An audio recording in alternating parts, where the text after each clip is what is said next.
नमस्कार प्यारे साथियों, स्वागत है आपका हमारे इस चैनल के ऊपर जहां पर हिंदी का बहुत ही अच्छा कंटेंट आपको अवेलेबल करवाया जा रहा है। और आपको सबसे पहले तो आगामी वर्ष में आने वाली सभी प्रतियोगी परीक्षाओं की बहुत बहुत शुभकामनाएं। यह चुनावी साल है और यह तय है कि चुनावी साल में बहुत सारी प्रतियोगी परीक्षाएं होने की संभावना है। तो प्यारे साथियों, हम क्लास में पढ़ रहे थे वर्ण। वर्ण का टॉपिक हमारा, वर्ण की जो परिभाषा थी वो हमारी पूरी हो चुकी थी। वर्ण वर्ण कहते किसे हैं, हमने पढ़ा था कि वर्ण जो है, वर्ण का तात्पर्य होता है भाषा रूपी शरीर की सबसे छोटी इकाई जिसके और अधिक टुकड़े नहीं किए जा सकते, उसे हम वर्ण कहते हैं। वर्ण मतलब हमारे मुख से निकलने वाली ध्वनि को जिस चिन्ह के द्वारा हम प्रदर्शित किए जाते हैं, वही ध्वनि प्रदर्शित रूप में वर्ण कहलाती है। प्यारे साथियों, वर्ण के आगे की बात हमने पढ़ी थी कि वर्ण जो है वो उसके दो भेद होते हैं। तो उन दो भेदों में से मुख्य रूप से जो भेद होता है, सबसे पहला वह होता है स्वर वर्ण। स्वर वर्ण, जिसके बारे में वैसे तो हम पढ़ चुके हैं, एक बार पुनः थोड़ा सा मैं हल्का सा रिवीजन कर देता हूं। स्वर वर्ण का मतलब हमने पढ़ा था कि जिन वर्णों का उच्चारण करते समय फेफड़ों से जो सांस बाहर निकलती है, जो वायु बाहर निकलती है, वह फेफड़ों से उठ करके मुख विवर से जब बाहर निकलती है तो वह बिना किसी बाधा के निर्बाध रूप से बाहर निकलती है, बिना किसी रुकावट के बाहर निकलती है। यानी कि जिन वर्णों का उच्चारण स्वतंत्र रूप से किया जाता है, जिन वर्णों का उच्चारण बिना किसी अन्य वर्ण की सहायता से किया जाता है, उन्हें हम स्वर वर्ण कहते हैं। उसके बाद में हमने पढ़ा था कि जो स्वर वर्ण होते हैं, इन स्वर वर्णों की संख्या होती है 11। प्यारे साथियों, स्वर वर्णों की संख्या होती है 11। आज हम इनके बारे में थोड़ा सा देख लेते हैं कि जो स्वर वर्ण होते हैं, उन स्वर वर्णों में से कौन से 11 स्वर वर्ण होते हैं जो हमें पढ़ने चाहिए। प्यारे साथियों, ए, आ, ई, उ, री, ए, आई, ओ और औ। इस प्रकार से ये 11 स्वर होते हैं जिन्हें हम पढ़ते हैं। देखिए प्यारे साथियों, 11 स्वर होते हैं। स्वर के साथ साथ ही हम इस बात को थोड़ा सा और जान लें कि जो मात्रा होती है ना, वह मात्रा क्या होती है। देखिए प्यारे मित्रों, वैसे तो मात्रा का अलग से अपन टॉपिक पढ़ाएंगे। वैसे मात्रा के बारे में थोड़ा सा बता देता हूं कि मात्रा का मतलब होता है, मात्रा यानी कि किसी भी वर्ण का उच्चारण करने में, किसी भी वर्ण का जब हम उच्चारण करते हैं तो उच्चारण में जो समय लगता है, उस समय को ही हम क्या कहते हैं, मात्रा कहते हैं। और मात्रा मात्रा का तात्पर्य यहां जो है स्वर, स्वरों से ही मात्रा निकलती है।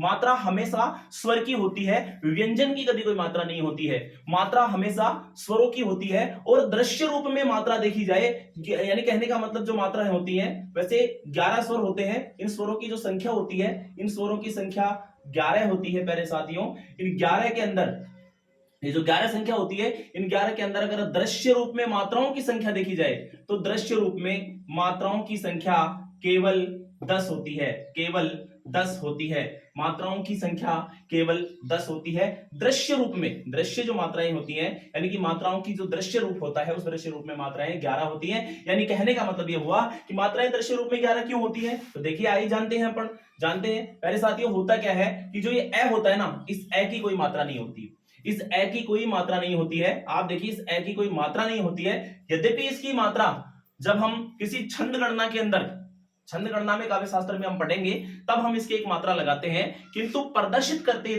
समय प्रदर्शन रूप में इसकी कोई मात्रा नहीं होती है। इसलिए इसकी कोई मात्रा नहीं होने के कारण इसको, ए जो होता है, इस ए को उदासीन स्वर भी कहा जाता है। प्यारे साथियों, ध्यान रखना, बहुत सारे कंपटीशन में पूछ लिया जाता है कि निम्न में से कौन सा स्वर उदासीन स्वर है। उदासीन स्वर यानी कि जिसकी कोई मात्रा नहीं होती है, जिस स्वर की कोई मात्रा नहीं होती, और वह केवल हिंदी में एक ही स्वर होता है, ए, जिसकी कोई मात्रा नहीं होती है। ए एक उदासीन स्वर होता है। उसके बाद में हम बात करते हैं आ। इसकी एक मात्रा होती है जो हम किसी भी व्यंजन के लिए लगाते हैं, व्यंजन के साथ में इसके लिए लगाते हैं। री, ए, आई, ओ, औ। इस प्रकार से तुम्हारे सामने दृश्य रूप में अगर हम देखें तो 10 मात्राएं होती हैं। प्यारे साथियों, मात्राओं के बाद में हम चलते हैं। दृश्य रूप में जो मात्राओं की संख्या होती है वह कितनी होती है? 10 होती है, थोड़ा ध्यान रखेंगे। इसके बाद में हम देखते हैं मात्राओं के साथ में अगला जो टॉपिक है हमारा, स्वर के बारे में पढ़ रहे थे। तो स्वर की जो परिभाषा हमने बता दी, आपको पहले भी बता दी थी, उस जो इससे पिछली जो क्लास थी उसमें हम स्वर की परिभाषा को पहले पढ़ चुके हैं। वैसे फिर से बता देता हूं मैं कि जो स्वर होता है वह बिना किसी अन्य वर्ण की सहायता से बोला जाता है। स्वर जो होता है, इस स्वर के अब अपन भेद देखते हैं भाई, स्वर के भेद। प्यारे साथियों, स्वर के जो भेद होते हैं वो विभिन्न आधारों पर किए गए हैं। विभिन्न आधारों पर स्वर के भेद किए गए हैं। तो सबसे पहले हम पढ़ेंगे विभिन्न आधारों पर स्वर के भेद। विभिन्न आधारों पर स्वर के भेद। तो विभिन्न आधारों पर स्वर के निम्न भेद होते हैं। इन निम्न भेदों में से कौन सा भेद सबसे पहले हम पढ़ते हैं? तो प्यारे साथियों, आज हम सबसे पहले इनका जो भेद है वो पहला आधार है हमारा, मात्रा की बात की है अपन ने, तो मात्रा के आधार पर ही देख लेते हैं। मात्रा का मतलब क्या होता है मेरे साथियों? मात्रा, या हम इस कह सकते हैं उच्चारण में लगने वाला समय। मैंने भी बताया था आपको, मात्रा का अर्थ ही क्या होता है? उच्चारण में लगने वाला समय। तो उच्चारण में लगने वाला या लगने वाले समय। एवं दूसरी बात अगर हम करें, देखिए मात्रा कहने का मतलब उच्चारण में लगने वाला समय, या फिर अपन कह सकते हैं कालमान के आधार पर। किसके आधार पर? कालमान के आधार पर हम इसके आधार पर वर्णों की संख्या पढ़ेंगे।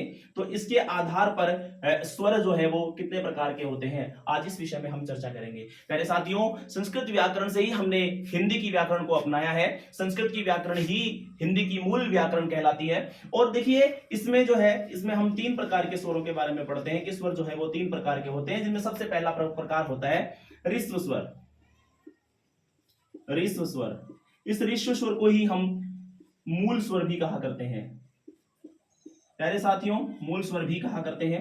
दूसरे नंबर की अगर हम बात देखो, इसके बारे में हम थोड़ा सा पढ़ लें। इसके बारे में हम देख लेते हैं कि जो ऋस्व स्वर होता है वह क्या होता है। जिन स्वरों का उच्चारण करने में, मेरी जो परिभाषा है मैं उसे लिख नहीं पाऊंगा, मैं थोड़ा सा वैसे बता देता हूं कि जिन स्वरों का उच्चारण करने में हमें अपेक्षित कम समय लगता है, जिन स्वरों का उच्चारण करने में अपेक्षात्मक दृष्टि से देखा जाए तो हमें कम समय लगता है, उसे कहते हैं ऋस्व स्वर। क्या कहते हैं? ऋस्व स्वर या मूल स्वर। ये संख्या में 4 होते हैं, ए, ई, उ और री।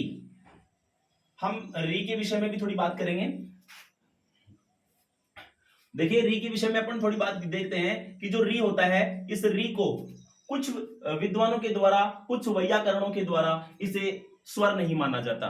देखिए हमारे डॉक्टर राघव प्रकाश जी भी कहते हैं, डॉक्टर राघव प्रकाश जी का भी कहना है कि जो री होता है वह रे प्लस ई का उच्चारण होता है। रे प्लस ई का उच्चारण होता है। यानी कहने का मतलब आजकल आधुनिक दृष्टि से देखा जाए तो आजकल इस री का उच्चारण लघु री के रूप में किया जाने लगा है, ऋस्व री के रूप में किया जाने लगा है। या लेकिन फिर भी संस्कृत में बहुत सारे शब्द ऐसे हैं जिनकी शुरुआत हम री से नहीं कर सकते, इस री से करनी होती है। इस वजह से जैसे कि हमारे पास देखे जाए तो ऋषि, ऋतु, तो बहुत सारे शब्द ऐसे हैं जिनका उच्चारण हम किसी भी हालत में इस तरह से नहीं कर सकते हैं, इस री से नहीं कर सकते हैं, बजाय हमें इसी से करनी पड़ती है। प्यारे साथियों, इस वजह से क्या करना पड़ता है कि हमारे जो स्वर हैं वो स्वर 11 प्रकार के माने गए हैं। डॉक्टर राघव प्रकाश जी जो है इसे स्वर नहीं मान करके, री को स्वर नहीं मान करके, री का कारण है, री को वह स्वर इसलिए नहीं मानते हैं क्योंकि रे का अब उच्चारण जो है आजकल इस प्रकार से इनका उच्चारण होने लगा है, री का रे प्लस ई के रूप में इसका उच्चारण होने लगा है। तो इस वजह से डॉक्टर राघव प्रकाश के द्वारा इसको मूल स्वर नहीं मान करके और इसे हिंदी के वर्णों में ही इसकी गणना की जाती है, अन्य वर्णों में ही इसकी गणना की जाती है। हम बात करते हैं फिर क्या 10 ही स्वर मानते हैं डॉक्टर राघव प्रकाश जी? नहीं प्यारे साथियों, डॉक्टर राघव प्रकाश ने भी स्वर तो 11 ही माने हैं, लेकिन उनकी दृष्टि में इसके स्थान पर उन्होंने एक अ, अंग्रेजी का एक मानक स्वर अ, जिसका उच्चारण हम आ और ओ के बीच में करते हैं, अ, इसका करते हैं और इसको 11वां स्वर मानते हैं डॉक्टर राघव प्रकाश, केवल डॉक्टर राघव प्रकाश के अनुसार मैं बता रहा हूं, लेकिन हिंदी में इसे मानक स्वर के साथ साथ ग्रहित स्वर की संख्या भी दी जाती है, जिसके बारे में हम बाद में थोड़ा सा विस्तार से वर्णन करेंगे, विस्तार से इसको पढ़ेंगे। नंबर 2 पे अगर हम बात करें तो दूसरे नंबर पे हम देखते हैं जो ऋष्व स्वर होते हैं। ऋष्व स्वर कहने का मतलब क्या हुआ कि ऋष्व स्वर जो होते हैं, ऋष्व स्वर का अर्थ यह होता है कि जिन स्वरों का उच्चारण करने में अपेक्षाकृत कम समय लगता है उन्हें ऋष्व स्वर या मूल स्वर कहते हैं। दूसरे नंबर पे हम बात करते हैं दीर्घ स्वर। प्यारे साथियों, दीर्घ स्वर, दीर्घ स्वरों की अगर हम बात करें तो दीर्घ स्वरों को गुरु स्वर भी कहा जाता है और उसी प्रकार से ऋष्व स्वरों को भी लघु स्वर की संज्ञा भी दी जाती है, लघु स्वर के रूप में भी इन्हें जाना जाता है। तो प्यारे साथियों, जो दीर्घ स्वर होते हैं, इन दीर्घ स्वरों की हम चर्चा करें, दीर्घ स्वर जो होते हैं यानी कि ये संख्या में 4 होते हैं और दीर्घ स्वर जो होते हैं ना, दीर्घ स्वर यानी कि जो शेष जो हमारे पास बच गए आ, ई, उ, ए, आई, ओ, औ, ये जो होते हैं ये सारे स्वर कहलाते हैं दीर्घ स्वर। क्या कहलाते हैं प्यारे साथियों? दीर्घ स्वर। अब हम बात करते हैं तीसरे नंबर के स्वर की। देखिए तीसरे नंबर पे एक स्वर और होता है जिसे संस्कृत व्याकरण में प्ल्यूत स्वर की संख्या दी गई है, प्ल्यूत स्वर की संख्या दी गई है। प्यारे साथियों, थोड़ा सा मैं और बता देता हूं, तो यह संख्या हो गई 7। अगर अपन छंद गणना में देखेंगे तो यह देखेंगे कि ऋष्व स्वर जो होता है इसका चिन्ह होता है एक खड़ी पाई, खड़ी पाई के रूप में इसे गिना जाता है, जबकि इसे दीर्घ स्वर जो होता है, इस दीर्घ स्वर की गणना जब की जाती है तो इसे उल्टे एस में इस प्रकार से की जाती है। और प्ल्यूत जो स्वर होता है, प्ल्यूत स्वर का अर्थ, वैसे दीर्घ स्वर की परिभाषा में आपने पढ़ा है तो एक बार पुनः सुन लीजिए दीर्घ स्वर की परिभाषा क्या होती है। पहले साथियों, दीर्घ स्वर की परिभाषा का मतलब होता है कि ऋष्व स्वर की तुलना में, जिन स्वरों का उच्चारण ऋष्व स्वर की तुलना में दुगना समय लेता हो, यानी कहने का मतलब जिन स्वरों को अपन उच्चारण करें तो उच्चारण करते समय ऋष्व स्वर की तुलना में दुगना समय लगता हो, ऐसे स्वर दीर्घ स्वर या गुरु स्वर कहलाते हैं। दीर्घ स्वर या गुरु स्वर, गुरु मात्रा का इसमें वर्णन किया जाता है, जिसका यह चिन्ह होता है उल्टा 2 या फिर एस के रूप में इनको हम लिखते हैं। प्ल्यूत स्वर, यह संस्कृत जो व्याकरण होती है, संस्कृत व्याकरण में यह प्ल्यूत स्वर माना जाता है।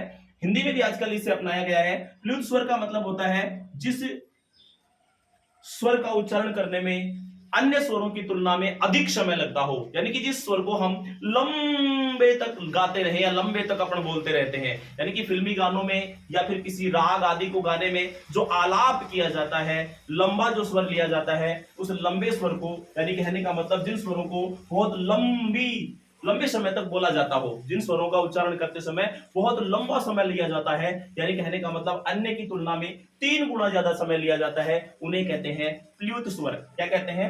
प्ल्यूत स्वर। और प्ल्यूत स्वरों की संख्या हिंदी में ए प्लस सभी दीर्घ स्वर, इस प्रकार से टोटल 8 जो होते हैं ना, ये 8 स्वर माने जाते हैं प्ल्यूत स्वर हिंदी में प्ल्यूत स्वरों की संख्या 8 मानी जाती है। हिंदी में प्ल्यूत स्वरों की संख्या 8 मानी जाती है, क्योंकि जो ए होता है, ए को अपन बोल सकते हैं ए, आ को भी बोल सकते हैं आ, लेकिन इस ई को हम नहीं बोल सकते।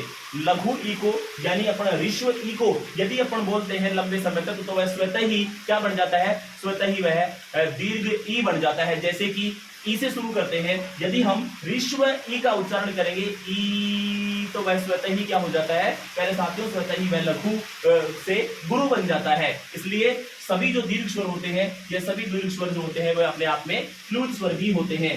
और प्ल्यूत स्वर यानी किसी को संबोधित करते हैं, किसी को जोर से अपन पीछे से बुलाते हैं, तो उस समय अपन प्ल्यूत स्वरों का प्रयोग करते हैं।